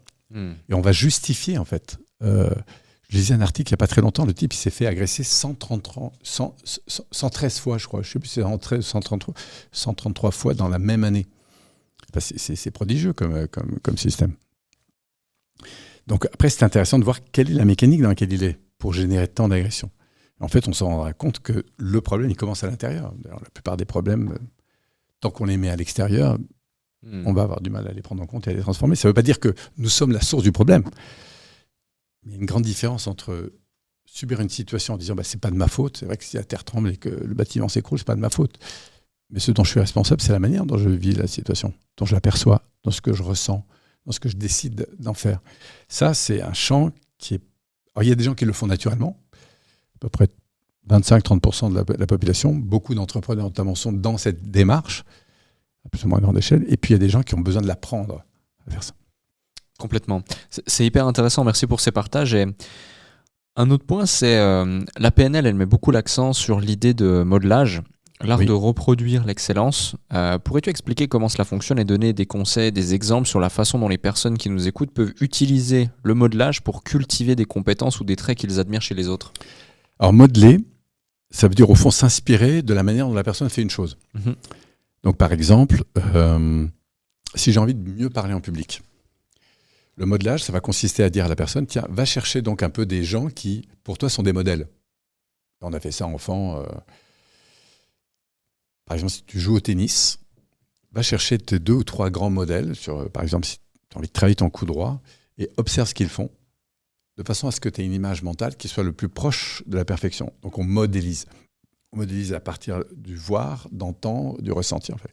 Plus les systèmes sensoriels sont sollicités, plus l'apprentissage va être puissant. Donc le modelage, c'est l'observation de ce qui marche, envie de le reproduire. On peut le faire évidemment dans sa propre histoire. Par exemple, c'est ce que je ferais faire ou je te ferais faire si par exemple tu me disais, voilà, demain j'ai un gros enjeu. Je sens qu'il y a une vraie pression. Pression parce qu'il y a beaucoup d'enjeux, j'ai envie d'être au top de moi-même. Tu sais, c'est comme le type qui joue au golf comme ça, puis il est au dernier coup. Je crois qu'il joue 500, un truc comme, enfin, plusieurs millions de dollars.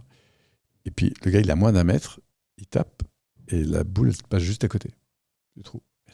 À côté qui lui dit, attends, une somme pareille avec le niveau que vous avez, c'est pas possible. Et le gars, il le regarde et lui dit, écoutez, on va recommencer, vous le faites. Si vous mettez la balle dans le trou, vous gagnez cette même somme, sinon c'est vous qui me la donnez. Enfin, je vous la donne, sinon c'est vous qui me la donnez. Puis elle dit, c'est la différence entre l'enjeu. Tu sais, on dit souvent que la pression de l'enjeu tue le jeu, J-E-J-E-U. Et c'est là où la dimension neurologique peut faire une énorme différence. Donc, quand on prépare des sportifs ou des personnes sur des situations importantes, nous, ce qui nous intéresse, c'est pas la connaissance acquise, c'est la manière dont psychologiquement la personne vit la situation. Comment elle se la représente, qu'est-ce qu'elle vit, comment elle ressent les choses, etc. Donc, c'est là où la PNL va pouvoir aider, en aidant justement la personne à aller chercher la composante qui fait qu'elle va être au meilleur d'elle-même. Cette composante, elle est évidemment en toi. Enfin, il y a des éléments qui sont en toi. La première chose, c'est on va aller définir ce que c'est que pour toi être au top. Éventuellement, aller chercher des modèles, ce qui va venir enrichir ta représentation, parce que souviens-toi que ce n'est pas le savoir qui compte, c'est la représentation.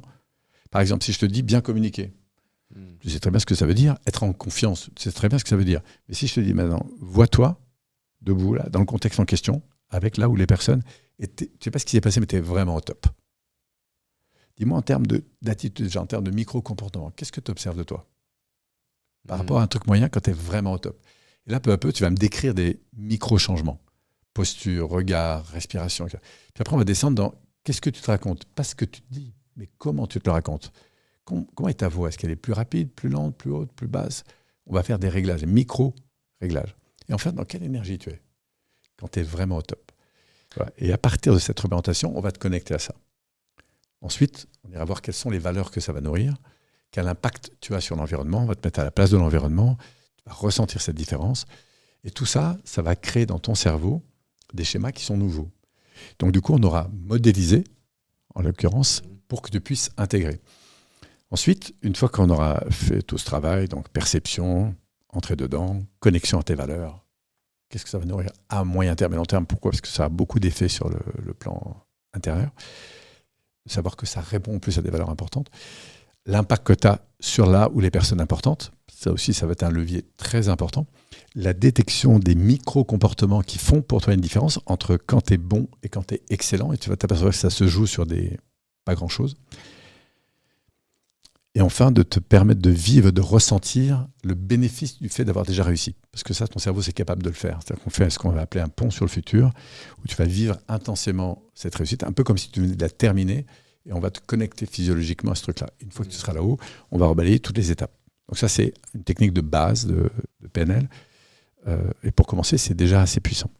Ensuite, la deuxième chose, c'est quoi dire, tu vois ce que tu vois de toi au meilleur de toi. Est-ce que tu connais des gens autour de toi qui sont capables, à tes yeux, qui seraient encore meilleurs, tu vois. Là, tu es capable d'aller modéliser. Ce qu'on a tous fait. Je sais pas, si tu fais une conférence, tu veux de l'énergie, tu vas chercher un Tony Robbins, tu as un bon exemple, par exemple. Mais on peut faire ça pour tout, en fait. Pour un nageur, pour un compétiteur, bref. Donc, plus tu vas pouvoir enrichir cette représentation, plus ton système nerveux, cerveau droit, sera capable de l'intégrer. Parce qu'il a besoin de ces références. Et ensuite, on peut aller chercher dans ton passé des situations dans lesquelles tu as déjà vécu ça. Et tu peux aller chercher sur un terrain de tennis, sur un truc. Mais si je te connecte à cette expérience et que je te dis, tiens, alors que tu ressens ça, laisse remonter une situation dans laquelle tu as vraiment senti ça de manière puissante, je peux te rebalancer 2 ans avant, dans ton adolescence, dans ton enfance, et aller chercher un fichier qui est très intense et qu'on va coller à ça. Donc ça, c'est une autre façon d'aller modéliser. C'est-à-dire que je ne vais pas modéliser sur un élément extérieur, mais aller modéliser sur des expériences que toi, tu as antérieures et les raccrocher à cette ambition. Ouais. Ça, c'est très puissant parce que ton cerveau, il fait ce qu'on appelle un pont sur le futur. Il vit par avance une situation que tu n'as pas encore vécue.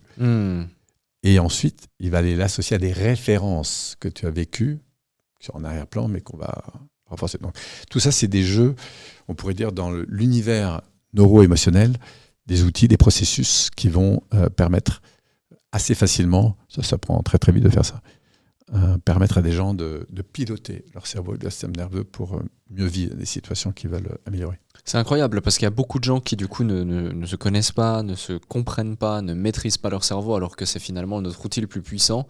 C'est dingue. Et ouais, c'est absolument. Mais tous les gens qui viennent en formation, tu vois, je sors d'une formation, on lui dit mais comment ça se fait que c'est pas enseigné à l'école? Mais c'est pas possible. Pour ça, bientôt je vais faire un événement important où je propose à tous les proches qui ont déjà fait de la formation chez nous, on va leur faire un énorme événement et puis on leur propose de tous ceux qui sont proches pour une somme qui est complètement ridicule, de venir expérimenter ça sur 2 jours en fait. Ouais.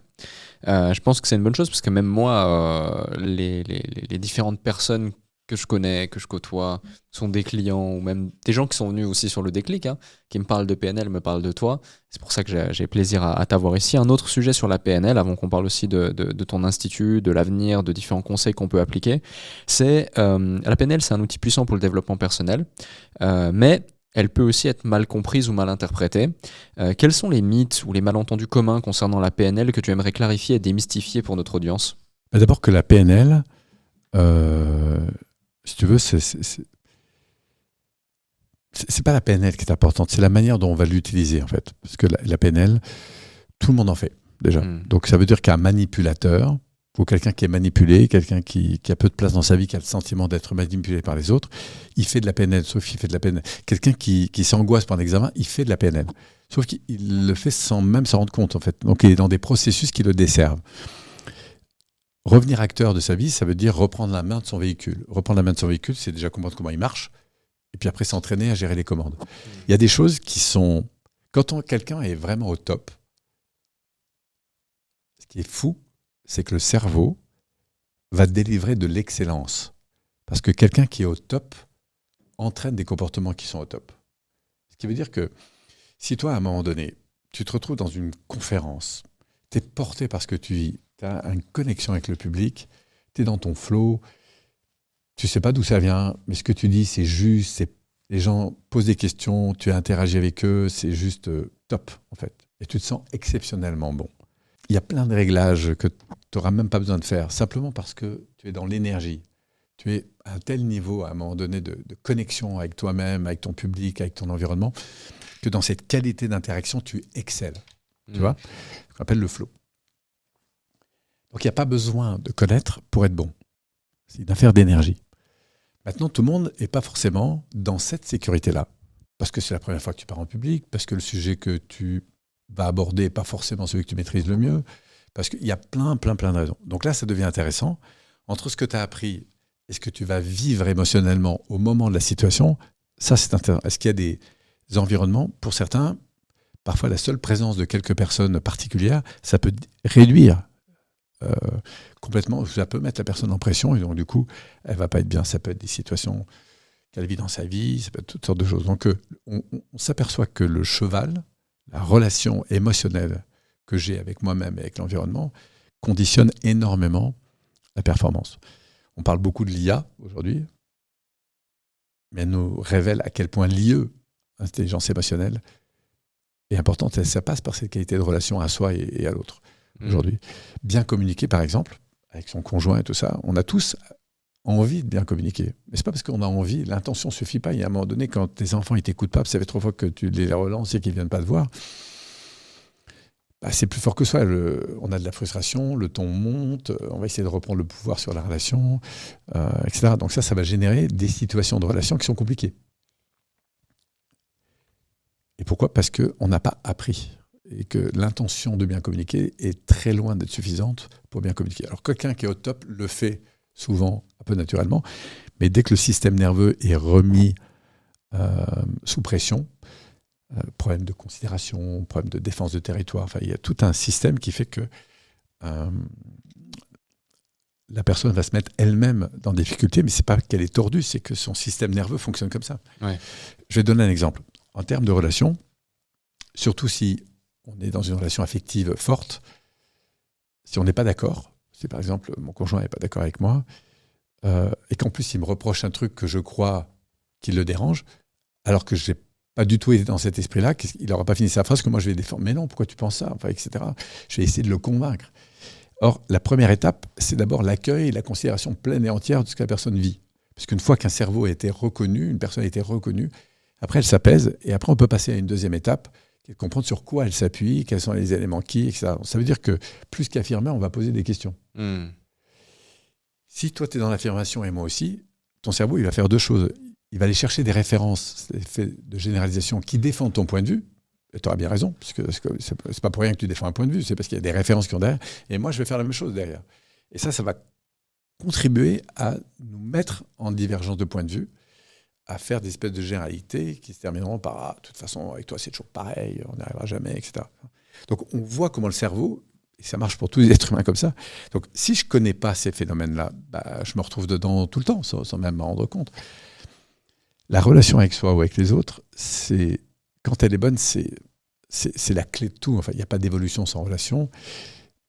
Et malheureusement, dans ce monde, ce qui nous divise, ce qui fait que c'est compliqué, c'est tellement souvent des problèmes de communication, en fait. Parce que c'est grâce à la communication qu'on peut se reconnecter, pas seulement à nos frustrations, mais qu'est-ce qui est important pour toi, quelles sont les valeurs, c'est quoi le projet et tes priorités, comment tu imagines que les choses pourraient se passer autrement pour que ça puisse coller. Peut-être on se séparera d'ailleurs parce qu'on n'est plus d'accord sur les valeurs, sur la vision, sur le projet, sur les règles du jeu. Ça n'empêche pas d'être en parfaite... mais pour être là-dedans, il faut sortir de ces jeux psychologiques, il faut les comprendre. Et malheureusement, je pense que c'est un des grands apports qui me manque dans notre système éducatif, c'est de repérer comment c'est si facile de partir en conflit et comment, si on applique des techniques, on peut sortir si facilement, si aisément de certaines situations conflictuelles. Voilà. Ça veut dire qu'on sera d'accord, mais on a le droit d'être en bonne relation avec des gens avec qui on n'est pas d'accord. Complètement d'accord. Parlons aussi maintenant de l'approche de l'Institut.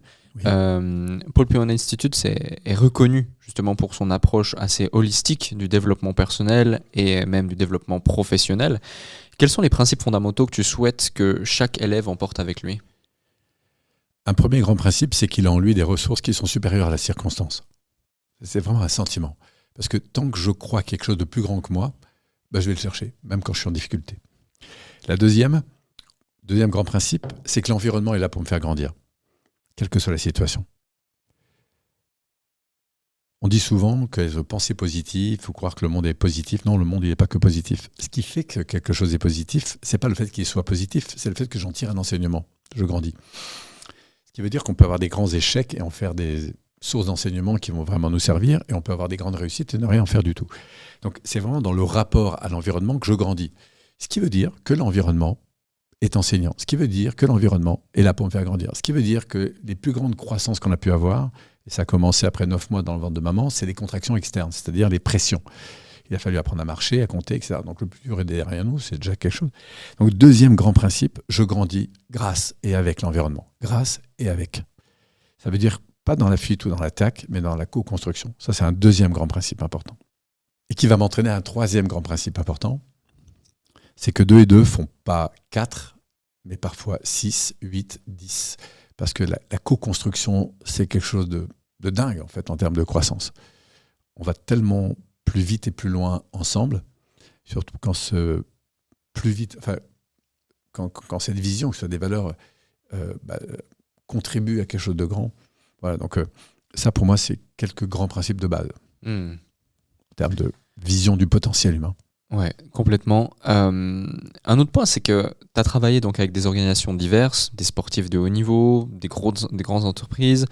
Quelles sont les clés pour adapter les principes de la PNL aux besoins spécifiques des différents groupes, quelle que soit du coup la structure de l'organisation, ou alors si je suis un individuel, l'objectif que j'ai?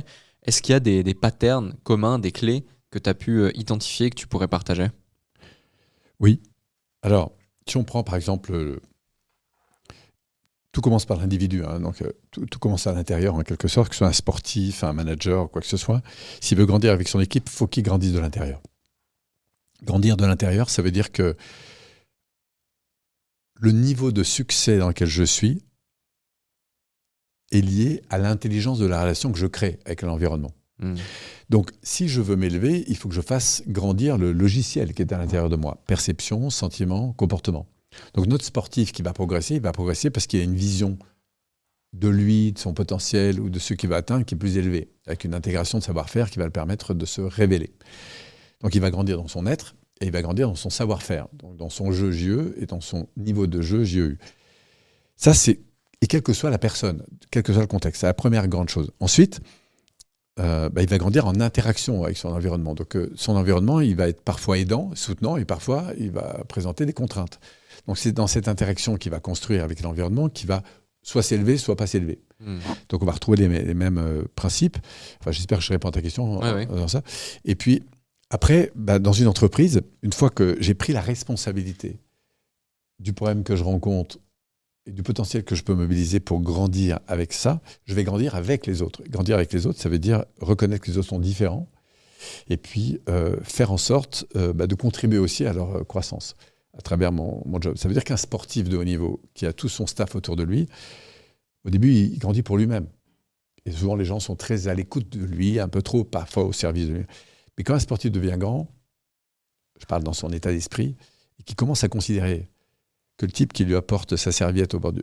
il est là pour le faire grandir, à travers sa fonction, c'est encore une autre dimension. Quand un chef d'entreprise considère que son staff, son personnel est là pour grandir, et pas seulement pour le servir, ça veut dire que l'œuvre qui est la tienne est au service des personnes qui t'entourent. Ça veut dire ton personnel, tes fournisseurs, etc. Toi, il y a quelque chose de plus grand qui se passe là.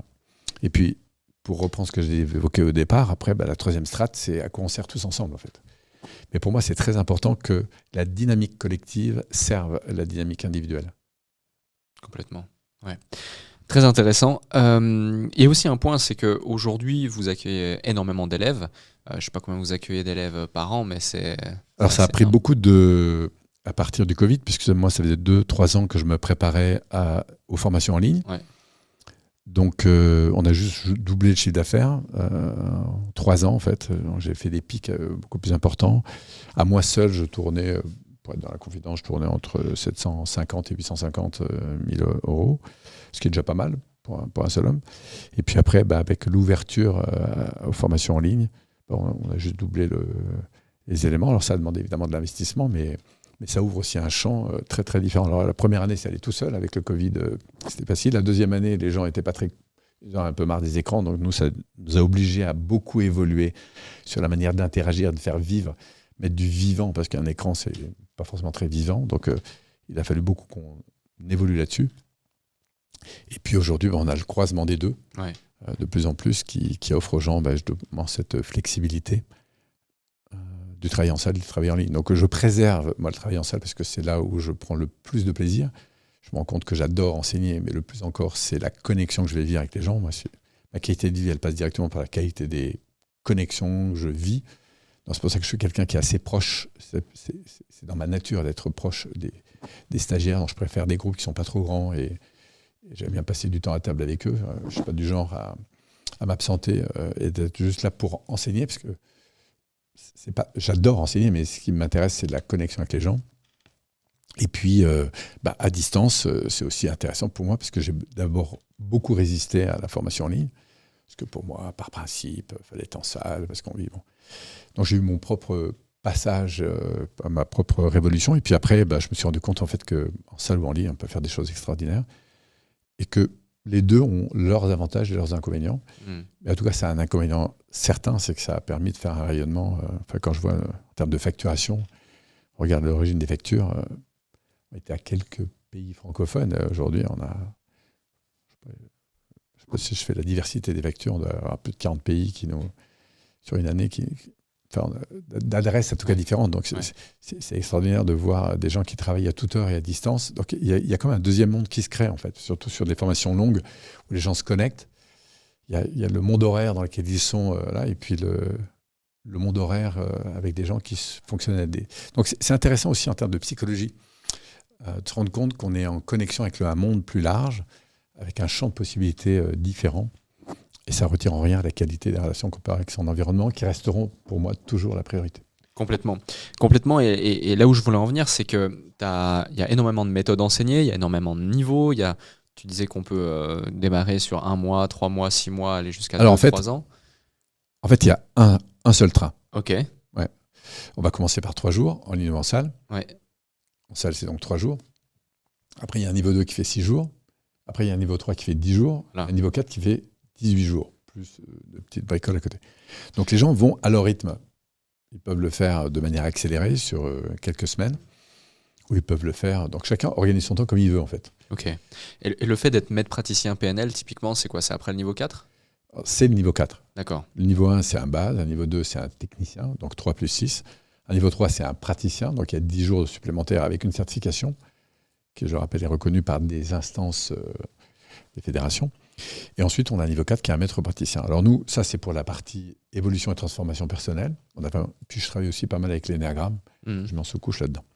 Et puis après, on a l'autre pôle qui est la transformation pro. Alors, c'est pas l'application de la PNL dans ma vie professionnelle, c'est des métiers qui touchent plutôt la formation. Ouais. Donc moi, je forme des professionnels qui interviennent dans le monde des organisations, coaching d'équipe, formation au sein d'une organisation, et qui ont envie ensuite de monter leur propre séminaire. Donc je forme plus des formateurs que des coachs. Je ne suis pas une école de coaching. Moi, je suis une école de PNL. On intègre la PNL. Il y a beaucoup de coachs qui viennent se former pour intégrer l'outil PNL. Mais je suis pas même si j'ai monté 3 écoles de coaching, la première avec Alain Carroll, la deuxième en 4. Enfin voilà, bref, 3 écoles.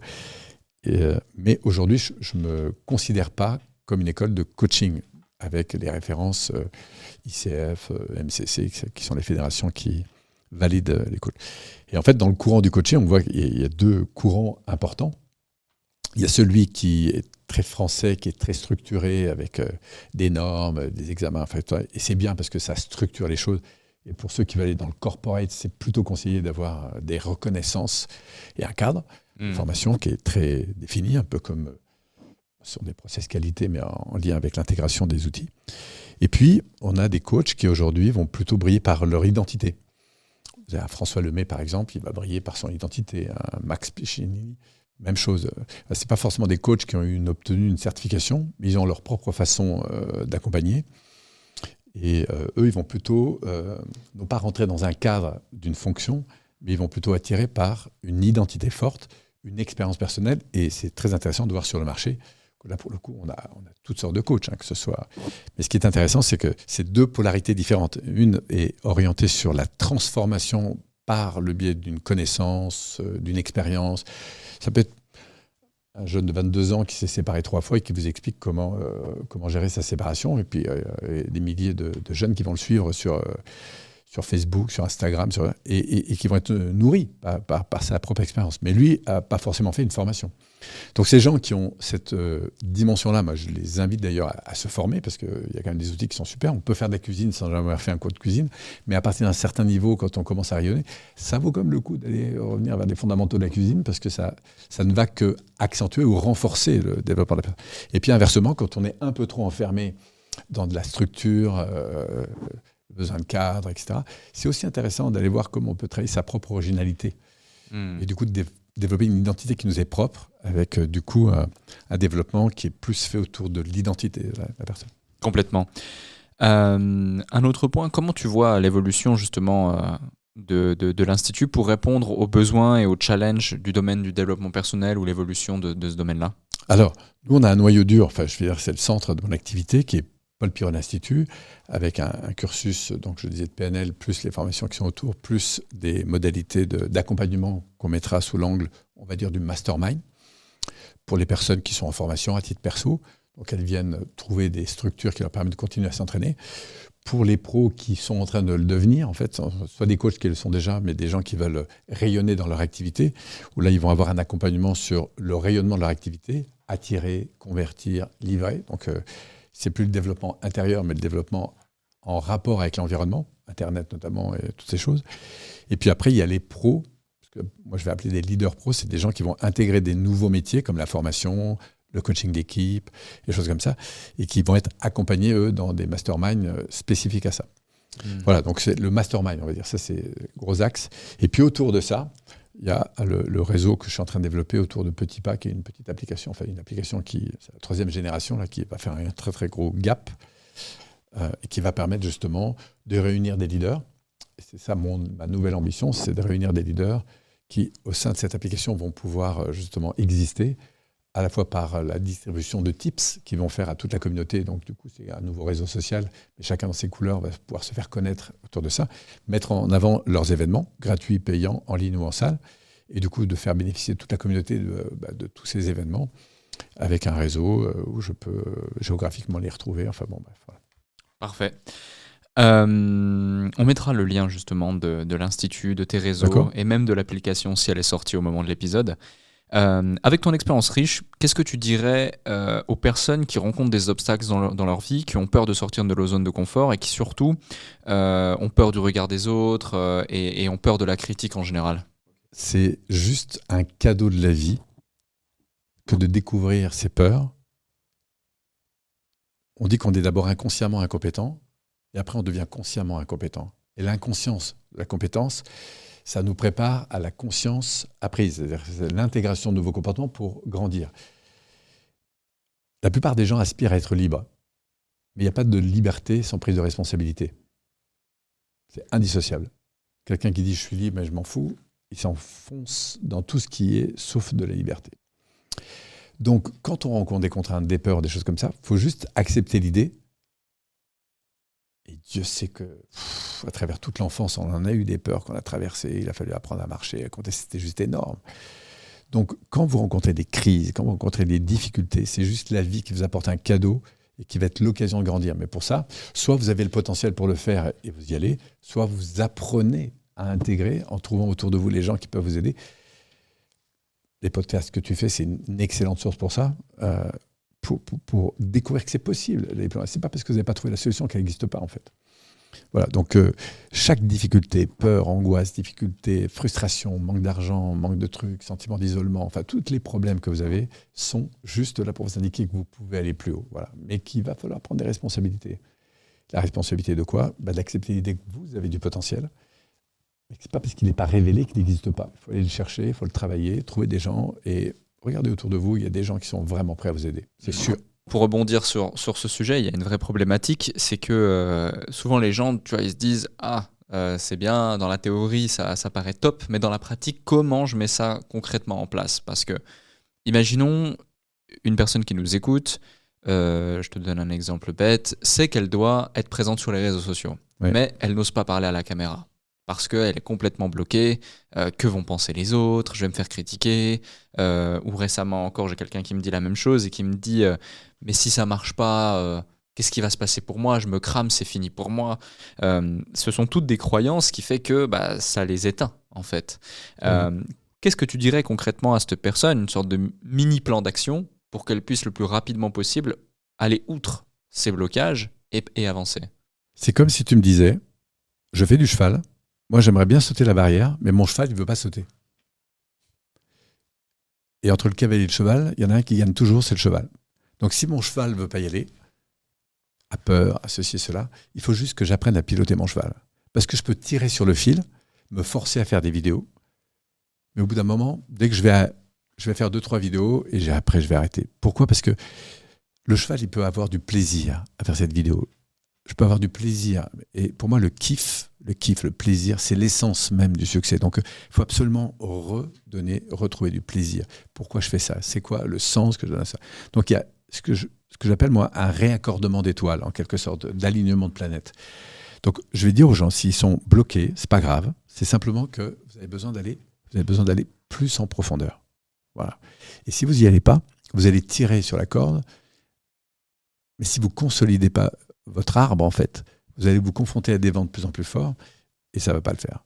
Donc, soit vous y allez au forceps, parce que vous avez le courage de le faire et pourquoi pas, soit prenez le temps d'aller vous former un peu, parce que si vous voulez apprendre à piloter un véhicule, ça vaut vraiment le coup de vous mettre à côté de quelqu'un qui va vous apprendre. Parce que apprendre à conduire en regardant des vidéos, en regardant des livres, c'est sympa, mais ça n'a rien à voir avec le fait de se mettre au volant, d'expérimenter et d'avoir quelqu'un à côté de soi qui va nous corriger, en fait. Parce que c'est comme le sport, en fait. La gestion de son système nerveux, la connaissance ne suffit pas. Donc, je peux lire des livres, je peux faire des choses, mais la connaissance est très, très loin d'être suffisant. S'il suffisait de savoir qu'il faut bien manger pour bien manger, c'est pas suffisant. Il faut, derrière, créer une relation avec soi. Et ça repose sur un certain nombre de piliers essentiels. Et j'ai envie de dire, quelles que soient les approches, mais il faut que ça ait du sens pour toi. Le boulot que tu fais, ça a du sens pour toi, sinon tu ne le ferais pas, tout ça. Donc, c'est pas venu du jour au lendemain. Voilà. Donc, allez vers vos rêves, faites les petits pas que vous pouvez faire, célébrez dès que c'est possible. Voilà. Mais quand tu m'as présenté ton exemple, tu me parles de la personne qui se dit « j'y arriverai pas ». Donc, on voit en 3 phrases comment elle entretient une relation avec son inconscient qui entretient cette difficulté. Parce que si je passe mon temps à me dire que j'y arrive pas, que je suis nul, que je suis, c'est pas évident pour le cheval, lui, d'avoir envie de sauter la barrière, si moi, à chaque fois, je lui tape dessus en lui disant qu'il est nul. Donc voilà, donc je crois réellement que si quelqu'un a envie de grandir, il faut commencer par grandir de l'intérieur. Il y a vraiment des approches pointues et il faut très peu de temps pour faire des changements assez importants. Mais ça suppose d'apprendre, en fait. Et c'est pour ça que je crois beaucoup à la puissance de l'IA, c'est-à-dire qu'il passe par la qualité de la relation qu'on a avec soi ou avec les autres, la sensibilité, et puis de comprendre comment ça marche, ce système nerveux. Parce que c'est tellement puissant en termes d'élévation ou d'enfermement. Il faut tellement peu de choses pour... je dis souvent que l'espace qu'il y a entre réussir et échouer est à la fois infime et immense. Parce que c'est des petites choses qui font à terme des grandes différences. Complètement. J'ai 2 dernières questions à te poser. La première, tu parlais tout à l'heure de sens. Quel conseil donnerais-tu à quelqu'un qui cherche à donner un sens plus profond à sa vie et à optimiser son potentiel personnel ou professionnel? L'écoute de soi. C'est quand je ferme les yeux, j'inspire, je vais... C'est quoi qui me porte dans cette vie? Et si je ne sais pas, je peux revenir dans mon passé, qu'est-ce qui m'a porté? Si je ne sais pas, je peux regarder autour de moi. Mais si je ne sais pas, c'est qu'il est vraiment temps de s'éveiller, en fait, intérieurement. Voilà. Et c'est juste que pendant des années, ce n'est pas un champ qui a été ouvert, donc du coup, la personne, elle est un peu déconnectée de cette dimension intérieure. Et à ceux qui nous écoutent, moi, je vous le dis, si vous êtes encore là à nous écouter, c'est qu'il y a une raison, c'est qu'il y a une aspiration. Donc écoutez cette aspiration. Rappelez-vous qu'il y a quelque chose toujours en nous qui est plus grand que les circonstances. Ça fait presque 2 heures qu'on échange là ensemble. Déjà, c'est incroyable, hein. La dernière question que j'ai à te poser, mais avant de te la poser, j'invite celles et ceux qui nous ont écoutés, s'ils ont eu autant de plaisir à écouter cet épisode que j'en ai eu à l'animer, eh bien faites-le nous savoir, mettez-le dans les commentaires, likez, commentez cette vidéo, allez interagir sur le post LinkedIn qu'on a fait pour le mettre en avant. Et puis si vous nous écoutez en audio, bien sûr, les 5 étoiles sur votre plateforme de streaming préférée, c'est très important. On mettra tes liens également, Paul, sous la vidéo justement, et merci pour ta contribution. La dernière question que j'ai et que je pose à chaque invité du Déclic, c'est est-ce que tu peux nous partager quelque chose que tu n'as pas partagé encore dans cette interview, que peut-être tu n'as jamais partagé si tu en sens l'envie, qui est un vrai déclic pour toi, qui a limite créé une transformation identitaire chez toi sur le plan personnel comme professionnel. Ça peut être une citation, une situation, une anecdote, une simple phrase, quelque chose de positif ou négatif, mais tu as vraiment carte blanche pour le mot de la fin. Écoute, en t'écoutant, j'écoutais ce qui me traversait. Je parlais d'un truc que j'ai vraiment très peu dit, je crois même pas l'avoir cité dans un podcast. J'ai un frère. Enfin, on est 6 enfants, dont un frère plus grand que moi qui est décédé il y a quelques années, qui s'est suicidé. Ça a eu des très grosses conséquences parce que je m'étais engagé avec lui sur des projets immobiliers. Au-delà de la perte, je veux dire, d'un homme, d'un frère, avec les conséquences que ça avait pour sa femme et ses enfants. Moi, je me suis retrouvé, après 20 ans de procédure, sur des charges financières de plusieurs millions de francs, parce que j'avais pris 5% sur des cautions. Enfin, donc, ça a été ça a eu des conséquences vraiment très, très, très importantes. J'en ai beaucoup voulu, j'étais très en colère, parce que je me suis rendu compte après dans quelle situation, en fait, j'avais été embarqué. Et c'est incroyable comme cette situation m'a fait grandir, en fait. Et ce sur quoi j'ai le plus grandi, c'est le droit de donner à l'autre, le droit à la différence, le droit d'être ou de faire ce qu'il a décidé de faire, en fait, quelles qu'en soient les conséquences. Et de me dire en quoi cette situation va me faire grandir. J'ai commencé mon job, j'allais à la poste pour aller payer, parce que j'avais plus de carte bancaire, j'avais des interdits bancaires, j'avais une pression énorme. Et ça m'a tellement aidé à me détacher, à me connecter à ce qui était à l'intérieur.